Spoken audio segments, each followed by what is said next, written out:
Hey, Pack. So, oh, bookmark fallen. A Year with Aslan, June 3rd.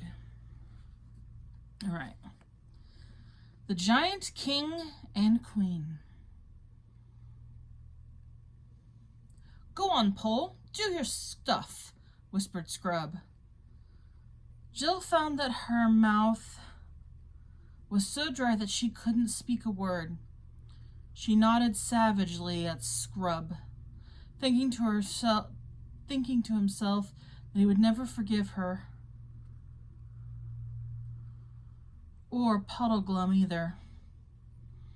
Scrub licked his lips and shouted up to the King Giant. If you please, sire, the Lady of the Green Kirtle salutes you by us and said you'd like to have us for your autumn feast.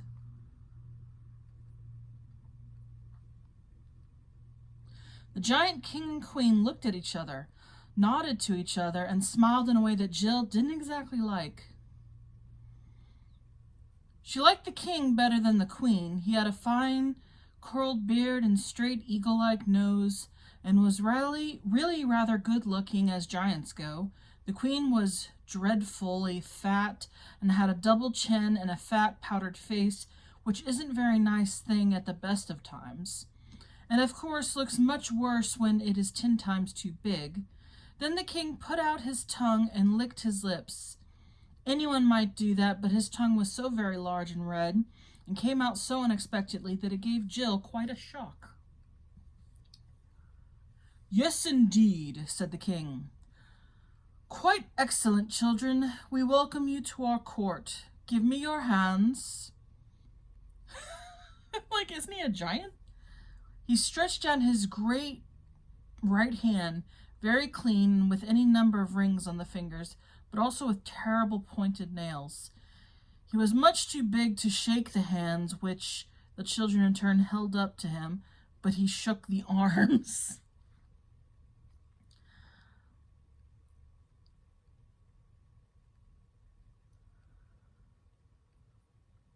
I hope you won't lose all interest in Jill for the rest of the book if I tell you that at this moment she began to cry. There was a good deal of excuse for her. Her feet and hands and ears and nose were still only just beginning to thaw. Melted snow was trickling off her clothes. She had hardly anything to eat or drink that day, and her legs were aching so that she felt she could not go on standing much longer.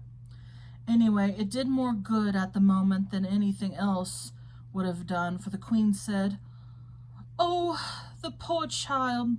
My lord, we do wrong to keep our guests standing. Quick, some of you, take them away. Give them food and wine and baths. Comfort the little girl. Give her lollipops. Give her dolls.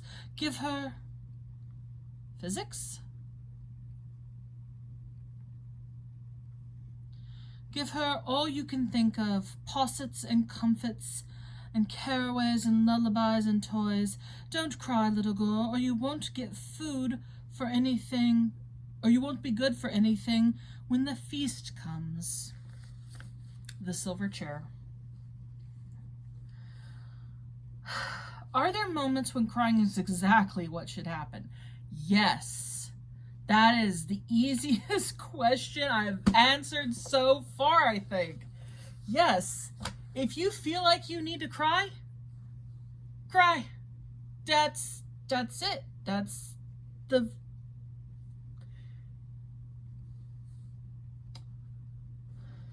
I know that in workplaces and certain places they make it where it's not acceptable to cry, but if you need to cry and they won't be acceptable or won't treat you good, go somewhere else. Go to a bathroom, go to, pretend you're feeling sick. Whatever you have to do. Because if we feel the need to cry, something's going on. Something is going on within us. It is an indicator. And sometimes it's better to actually look like a crybaby in front of other people, because it might move them to compassion for you. So,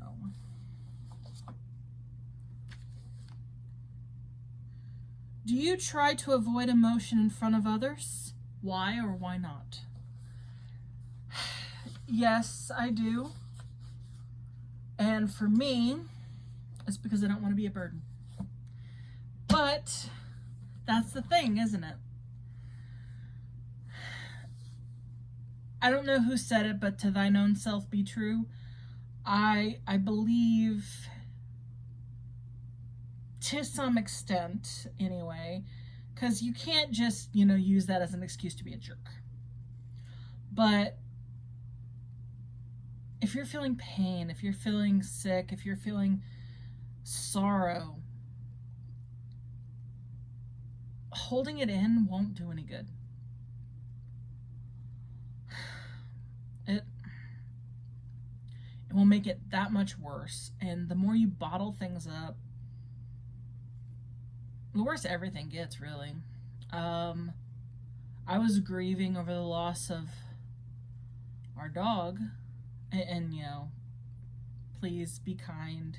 Not everyone sees a dog as just a pet.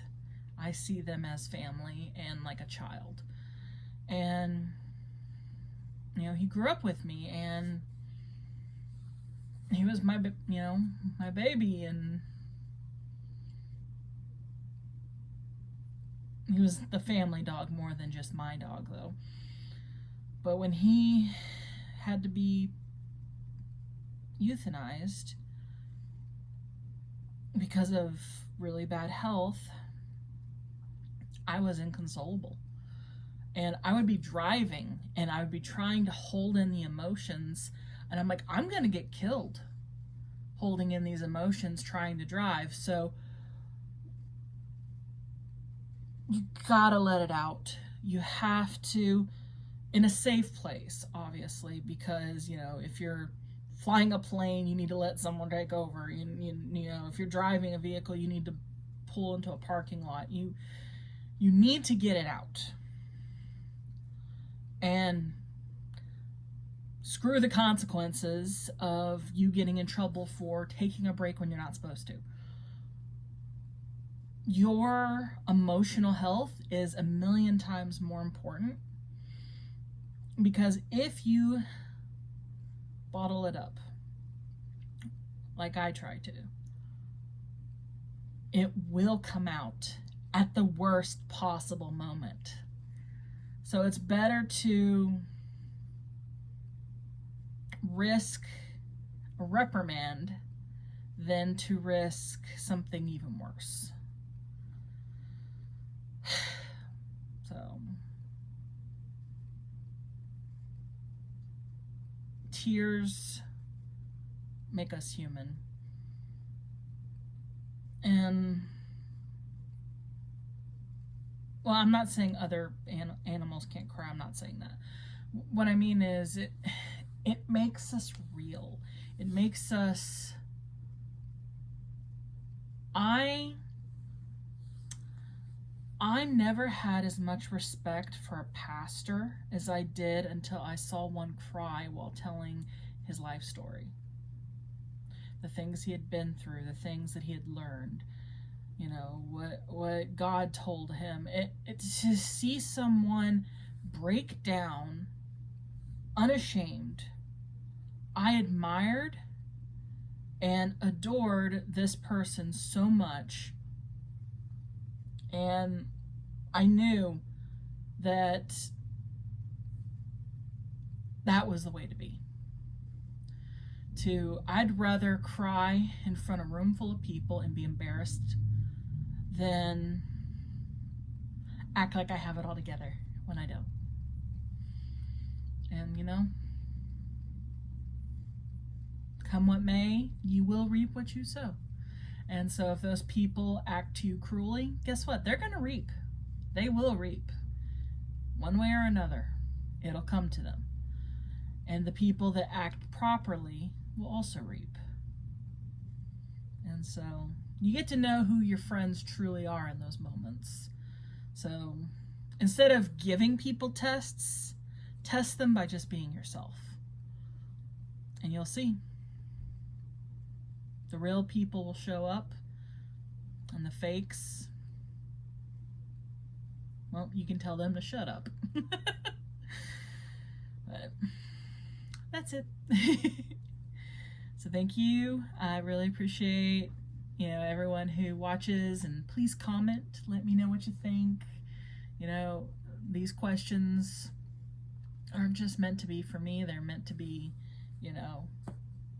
what would you say to these questions? So until next time, Bye.